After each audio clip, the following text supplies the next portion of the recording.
Hello and welcome to Rule of Three's video review for The Vanishing of Ethan Carter, a first-person adventure mystery game from the Astronauts. So this game's actually been out for a little bit. Came out, I believe, last year, but it got ported to PS4. And I also just decided to get around to actually doing a review for Ethan Carter.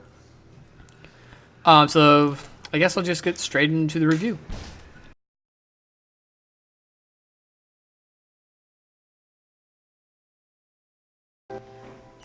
So the story of The Vanishing of Ethan Carter is you play as Paul Prospero, a paranormal investigator who journeys to Red Creek, Pennsylvania, in order to find out what happened to a 12-year-old boy named Ethan Carter, who was a fan of his and wrote him letters and asked him to come to his town.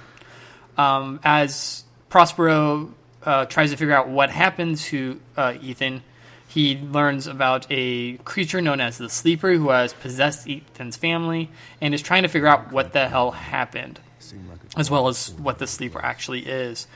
That's all I'm going to go into the story because this game is very heavy story and there's a lot of spoilers. On the whole, it is a really good story. Honestly, I really enjoyed it. It's very focused. It's very interesting and cryptic. And then the end is a really good payoff. The only thing I'm going to criticize on the story is it's short.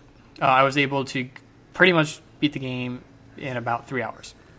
And I kind of wish there was a little more. But the pacing of at least the story is decent.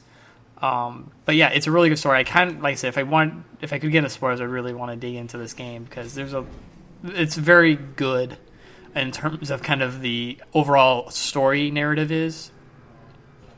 So like I said, I might do a kind of a spoiler review at some point or a spoiler cast for Ethan Carter.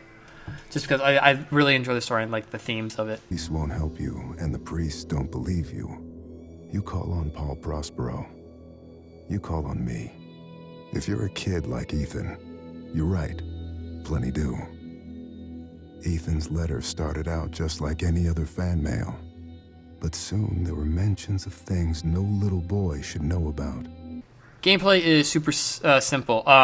It's an open world game in terms of, it's an open world adventure game in first person, and you really only have kind of 2, maybe 3 things you can do. You can either run, duck, or investigate. There's some puzzles, which are really nice. Every area you come to has a story to it. Prospero has to investigate an area and find clues, solve puzzles, and kind of piece together what happened in this spot. While some of them are murder cases, some of them are just, random things in the environment that kind of have ties to something that is connected to Ethan, basically. For example, the first one is, which is actually kind of hard to find all of them, is there's a bunch of traps in the environment. And after finding all of them, you find out more about what these traps are for, and a little bit more about Ethan and his family and what their connection to this story is. And that's really it. Overall, gameplay is very simple. The problem I had with the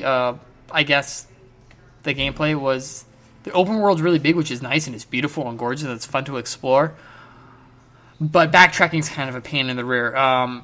Because in order to get the best ending, you have to find everything. And if you miss something in one of the areas, it's kind of a pain to get from point A to point B, especially once you get to the mines and stuff. Other than that, the puzzles I thought were great.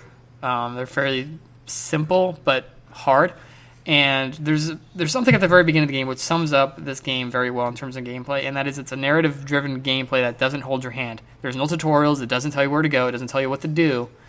And it's all just kind of having to pay attention to the story to figure out where to go. And I think that really sums up the gameplay pretty nicely in terms of what to expect. Is this game is not going to hold your hand. This game's not going to tell you what to do. This is you trying to immerse yourself in this world and trying to figure out what happened to Ethan Carter and his family. So yeah, it's a lot of fun. Tell me where Ethan is, now. I'm giving the Sleeper what he wants, what all of us want. Look, old man, you need to go home. The Vanishing of Ethan Carter is a very, it's targeted to, I think, a very specific type of gamer. And that's a gamer like me who's very into kind of the cryptic, story-driven game.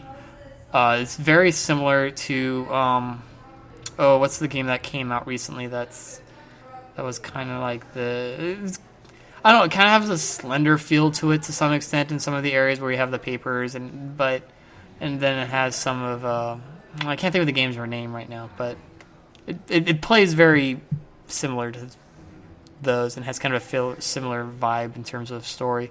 I'm giving the Vanishing of Ethan Carter a buy rating. While I don't think it's for everybody, obviously, I think this is a well done game with a very good overall arc and some really good themes. It definitely touches upon some of my favorite authors like H.P. Lovecraft, H.G. Wells, Edgar Allan Poe. It has a lot of narrative ties to those authors in terms of the narrative. Like I said, I might do a spoiler cast just for the fun of it to kind of get into this, because there's a lot of stuff in here that I really enjoy as as a holder of an English degree in literature. So that's it for this review. Next week, there's nothing else new coming out. I'll probably review another older game. I'll have more information on that probably by Sunday or Monday. I'll have what I'll do next. So that's it. So thanks for listening, everybody. Remember to subscribe at rule3.com. What else? Like us on Facebook and Twitter. And all that jazz. So until then, always remember to trust in the rule of 3.